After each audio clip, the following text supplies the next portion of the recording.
Welcome back to another episode of STL Real Estate Roundtable. I'm your host, Jaden Barr, CEO, team leader of Keller Williams Chesterfield. And today I'm joined by a very special guest, Liz Bruch.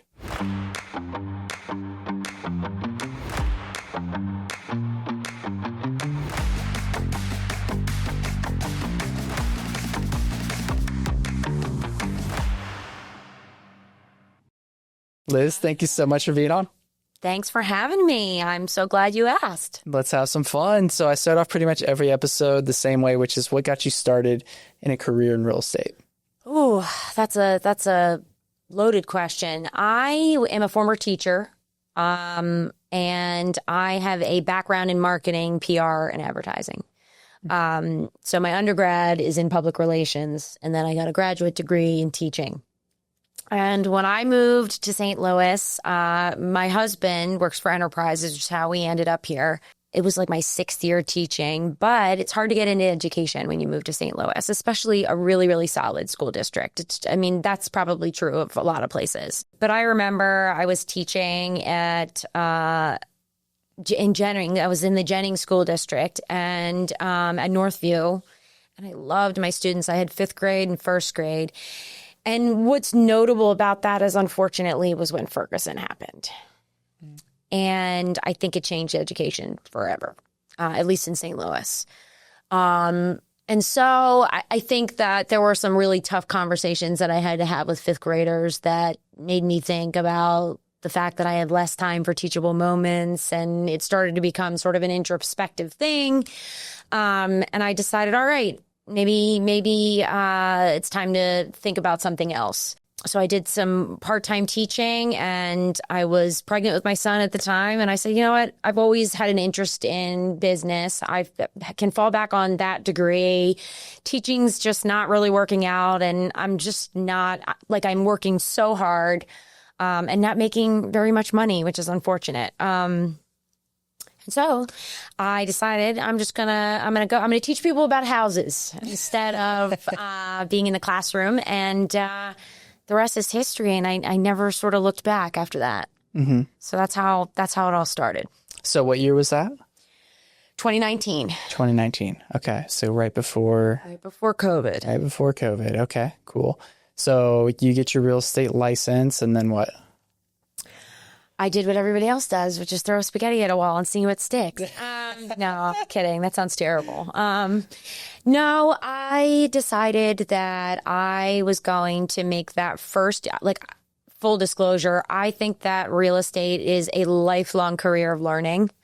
There's always something to be gained by having conversations and networking and just picking other people's brains and things like that. So I really leaned in that first year to education. I wanted to learn as much as I could. I wanted to be able to negotiate the contract. I wanted to know it inside out, which of course now it's different. So I still know it inside out, but then I could probably recite it. I just wanted to just be a sponge. But I remember being like 10 months in and like, if I'm in this office, probably not doing a ton of business, probably time to get out and shake some hands. And I remember I wore my name tag everywhere I went, like everywhere. And I remember I put it upside down at certain events. People were like, oh, your name tag's upside down. I'm like, yeah, and you are? and just to start a conversation. Mm-hmm. That's brilliant. But yeah. But, what you do, what you got to do. But I think that was my first year and a half was about learning. And then it started to be like, okay, now I'm getting some business. Getting in the groove of things. And then that 2nd to 3rd year were more like focusing on marketing. How am I going to market myself? How am I going to grow? Who do I want to work with? What do I want to do? Do I want to be in a certain facet or niche of real estate? Do I want to stick with buyers and sellers and just do everything? And so I cast my net wide at first, but I had a lot of interest when I first moved to St. Louis in exploring St. Louis because I knew nothing about it being from somewhere else. And so I decided I was going to come up with this Facebook group because if I'm going everywhere, I might as well just lean into the whole, I'm new to the blue. Transplant. Exactly. And I decided that relocating for me was moderately stressful. I didn't have a dentist. I didn't know of, when I had my son, I had to find a pediatrician, a good painter we needed for our house. And it occurred to me that, like, when you move here, you don't know what you don't know, but more importantly, you don't even know who to ask. And while the internet is great, it's not my first reliable resource for that kind of information. So I decided I was just kind of going to explore. And as I did it, I was going to just kind of follow some businesses, and it kind of exploded from there. But I really leaned into relocation. It's a different animal. I do some corporate relocation, but I do a lot of just transplants and referral business. A lot of my clients are not from here. And so I found that there was like sort of a need for that, and that I could sort of commiserate with that.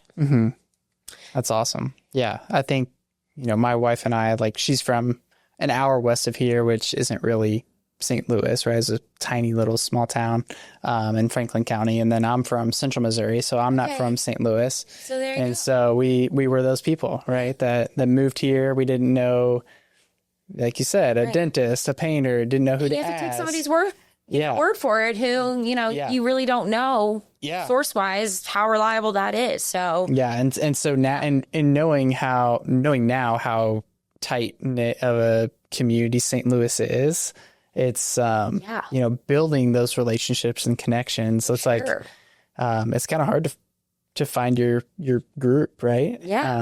People. And now whenever we meet somebody that's not from here, we're like, did we just become best friends? It's like they've seen in Step Brothers. That is the beauty of, like, I just, so many people we, know that we are friends with in common. And it's funny. I think a lot of it was because of COVID, when we had to be on a screen, and that was how you got to know people. You got to know people behind a computer, which is a whole nother conversation.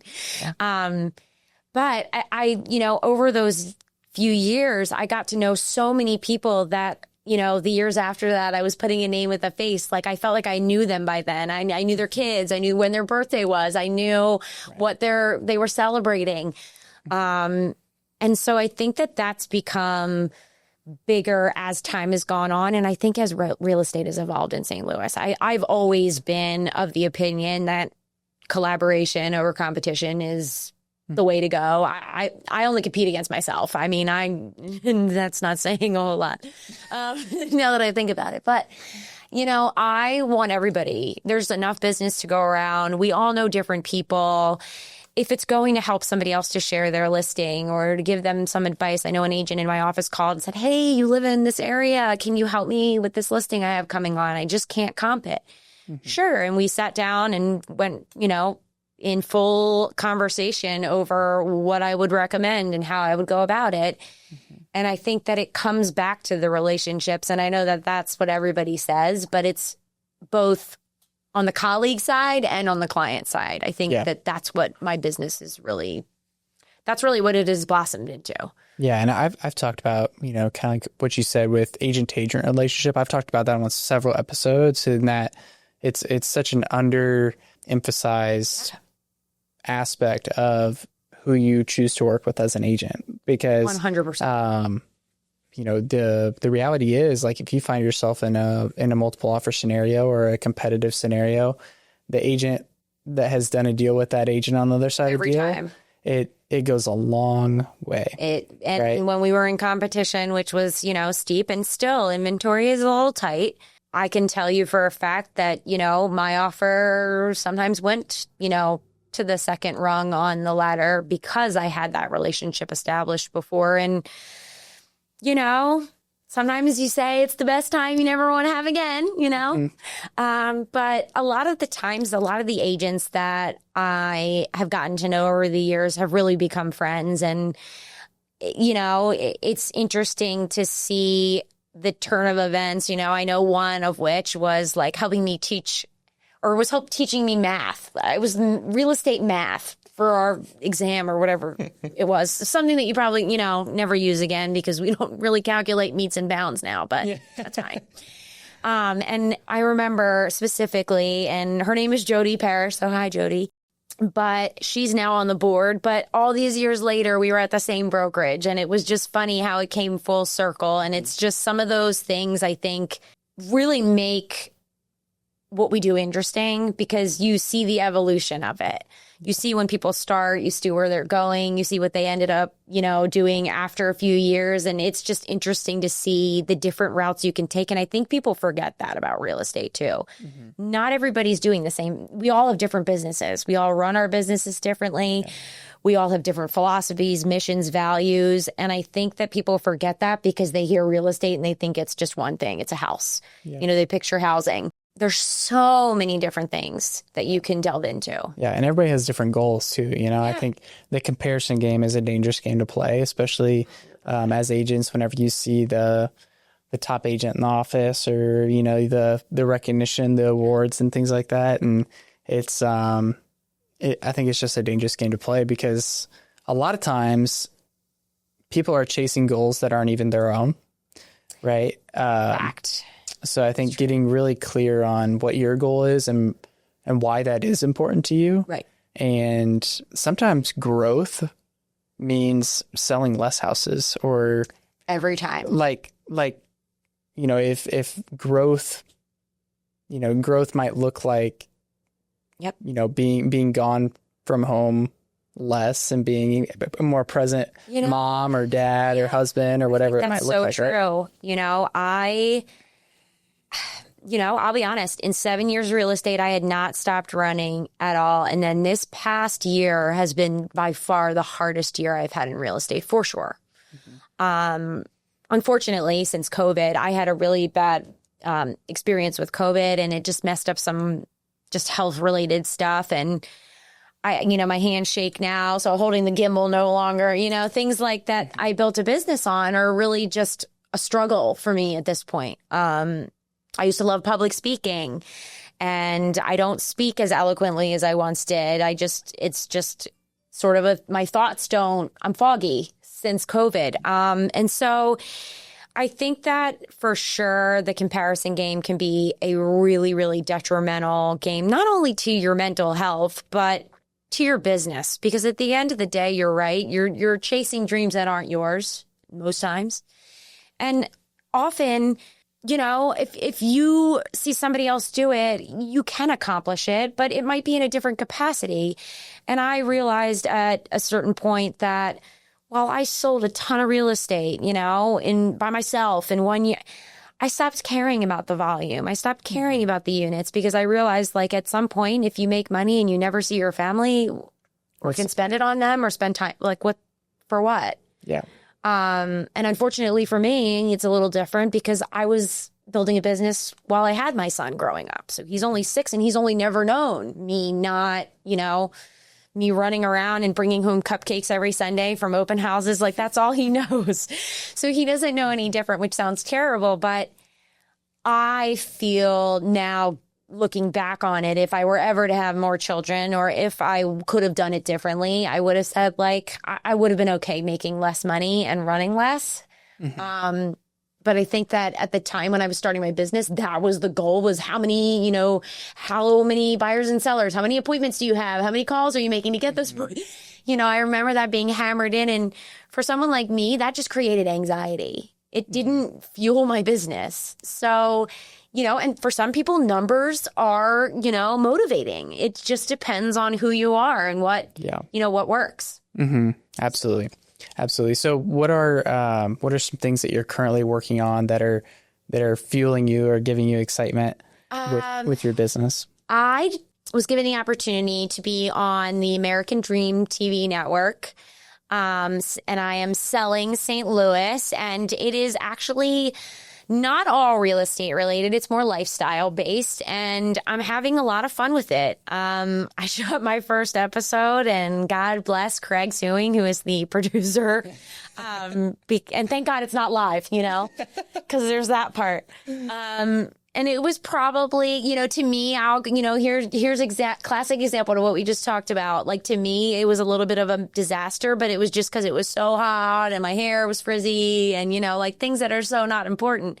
Mm-hmm. But, I immediately after that episode went back and said, okay, what were the things that I would definitely do differently?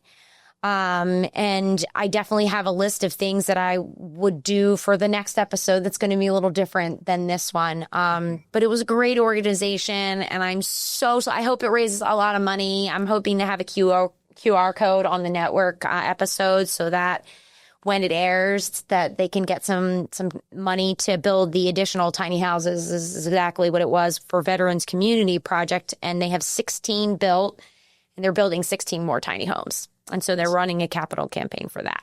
So as of now, I'm a TV host. We'll see. And I've proposed the idea of a podcast. So there's that. And so we'll see. We'll see what comes to fruition.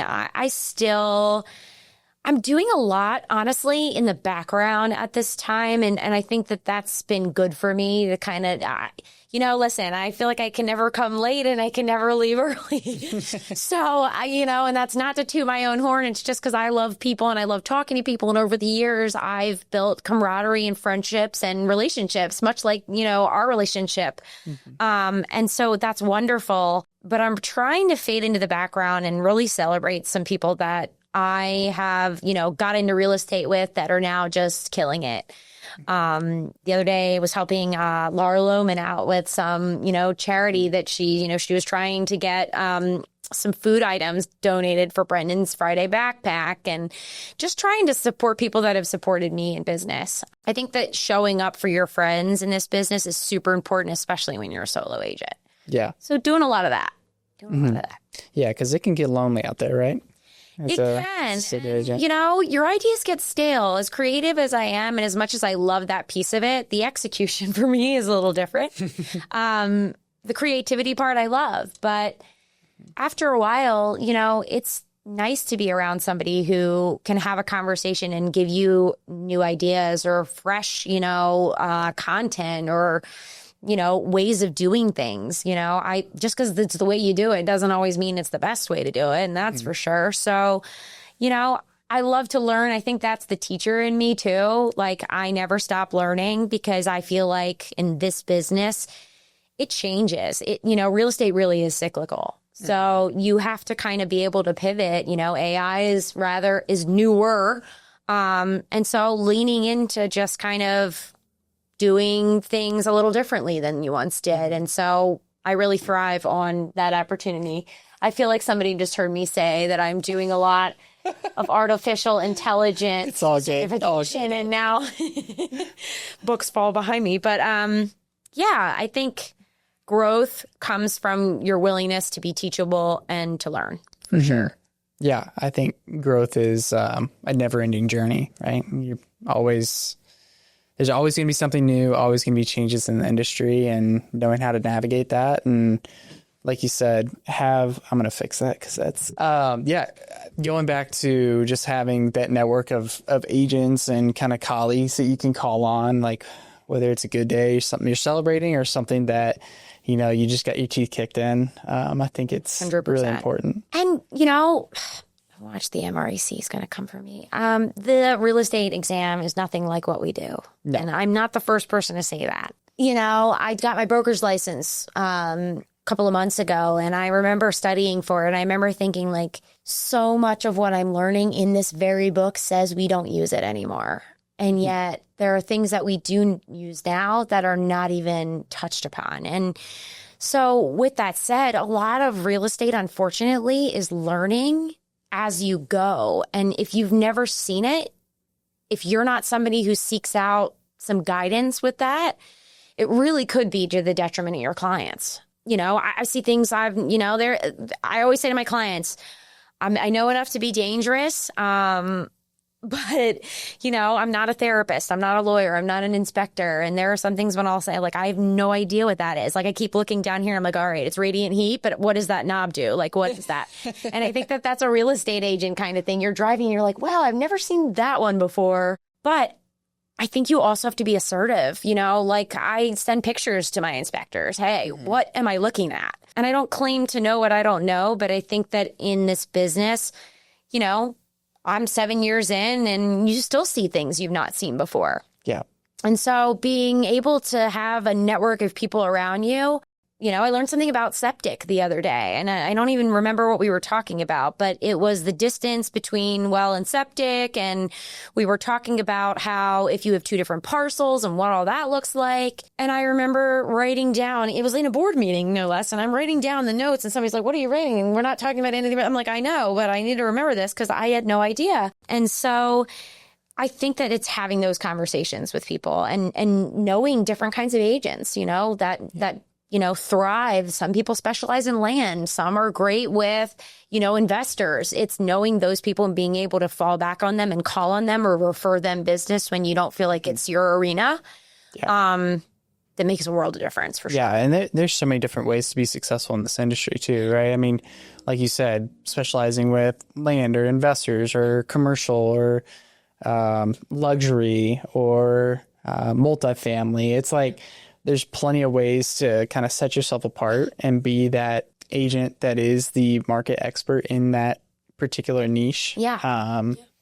And you have a few of them in your office. You had a few specialized agents. Yeah. And that's the cool thing too, is like not every path is going to work for every agent. It's like you have to figure out what actually gives you energy, like what lead generation strategy works for you and what are you seeing fruit from? Right. And then what do you enjoy? You know, like I'm going to make it fun. I have a lot of investor clients and I don't even know why investors like me. I think it's because it's all about numbers and I'm a straight shooter. I don't sugarcoat much other than my coffee.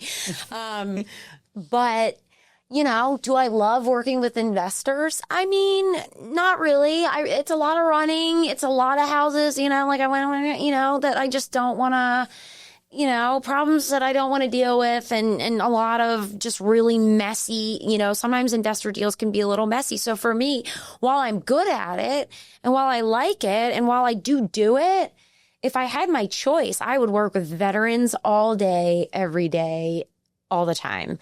And so I think that also speaks to like, what do you enjoy? I have a couple that is this elderly couple that moved from Florida and they relocated and she was in the Air Force and he was in the Army.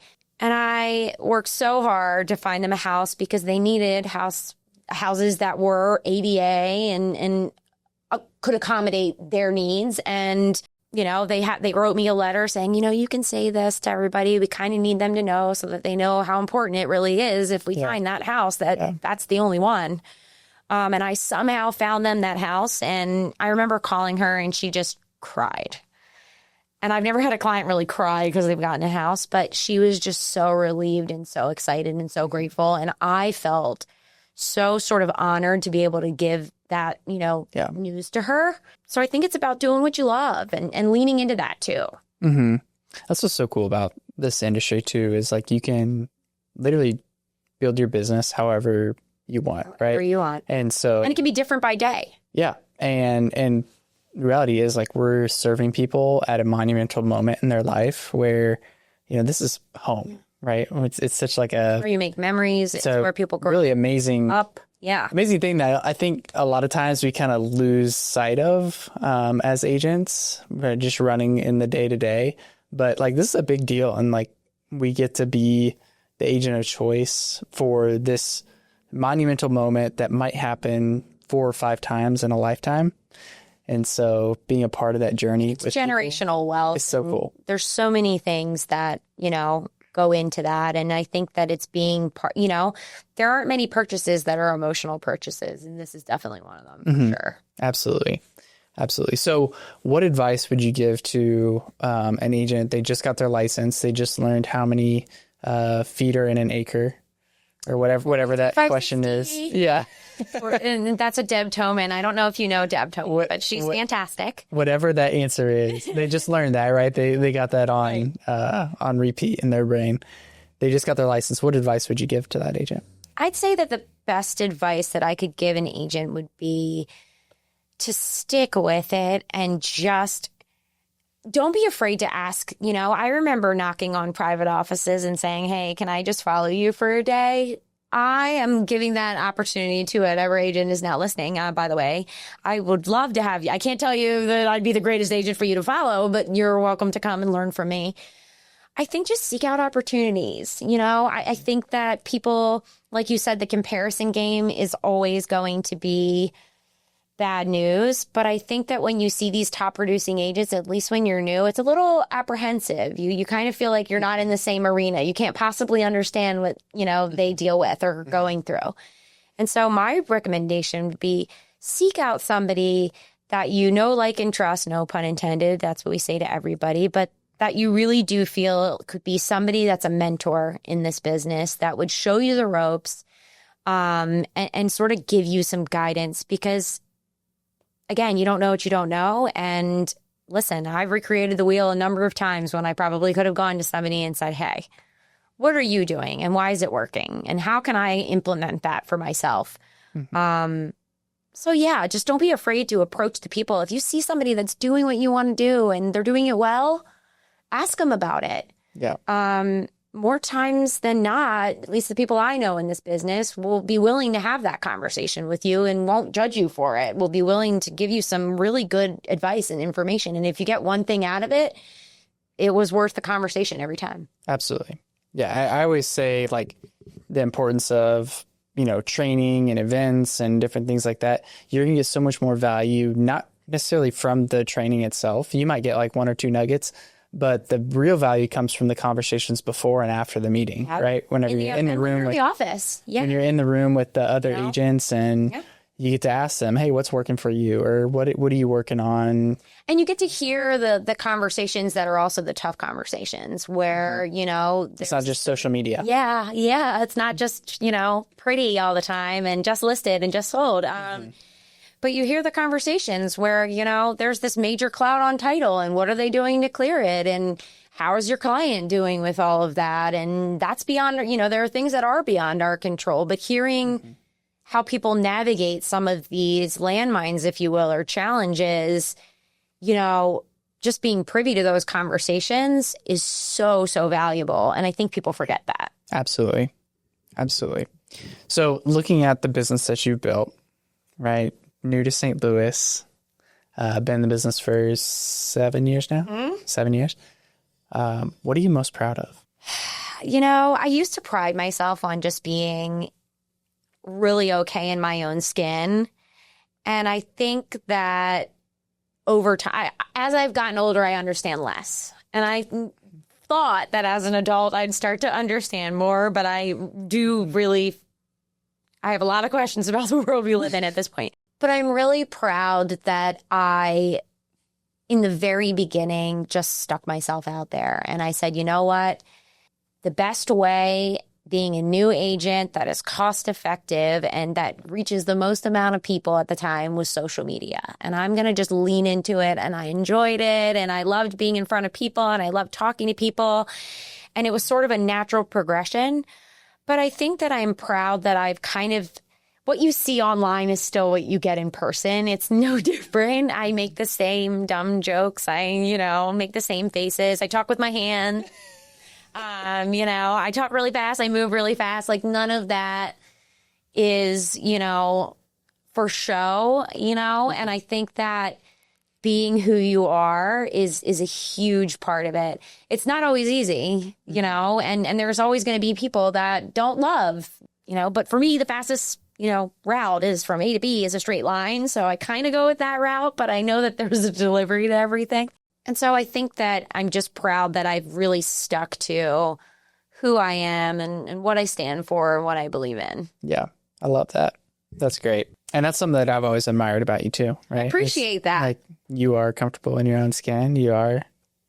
I'm an East Coaster. And I think that's what makes you a great agent too, right? Is, a lot of times agents shy away from the hard conversations. They shy away from 100%. Telling people what they need to hear, and they tell them what they want to hear. And that just leads to further frustration or miscommunication. And I tell my clients on the onset. Like, I am super direct. I never mean it aggressive. I never mean it to poke holes in the system. That's not at all what I'm, attempting to do. I just want to make sure that you know what you're getting into so that 3 years from now, you don't call me and say, why didn't you say that? Right. So if I have to hurt your feelings momentarily, I'm willing to do it. But I do think that is something my clients appreciate, is that, I won't tell them the house to buy. I'll tell them the one not to, though.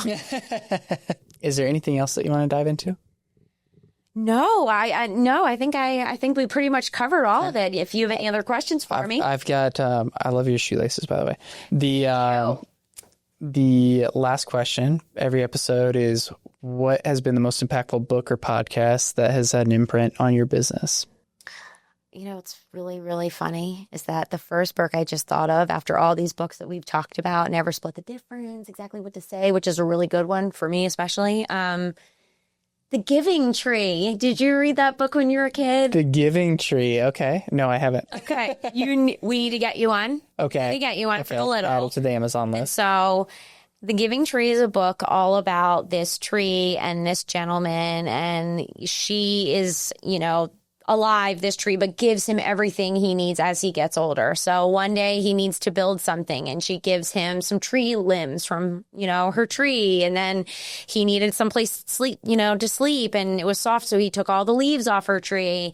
And you see how, like, over time, as he gets older, he needs different things based on where he is in life, but that she's always willing to give whatever she has to give. That's awesome. And it's a wonderful, wonderful book. And so, as tough and rough and, this is about as colorful as I get, I think that, like, I'm harmless. Like, I just want to give back to so many people, and I love and thrive on that. It really is energy for me, is just charitable anything I enjoy. And so that book, I thought of that book for some reason because it's just... You give so much of yourself to your brokerage, to your friends, to your family. And I know that you've given a lot to me just in this business. And so, it's also important to take some stuff for yourself and some time for yourself. But I think that this business has given me the ability to give a lot. And I really am thankful for that. And I will continue to do that no matter what I'm doing. That's awesome. The Giving Tree. Check it out. Yeah.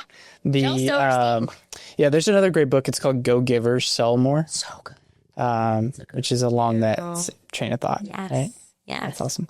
Well, Liz, I can't wait to see your continued success. To check out, where do we find the episode for? Oh, it's going to be on Prime and Roku.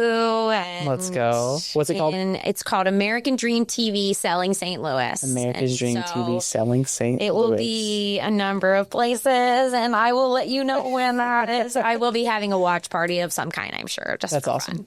Cool. But yeah, it'll be cool. Well, you're a great agent. Respected in the agent community, and I'm so glad that you took the time to be on that. I appreciate you having me, so thank you. Awesome. We'll catch you on the next one.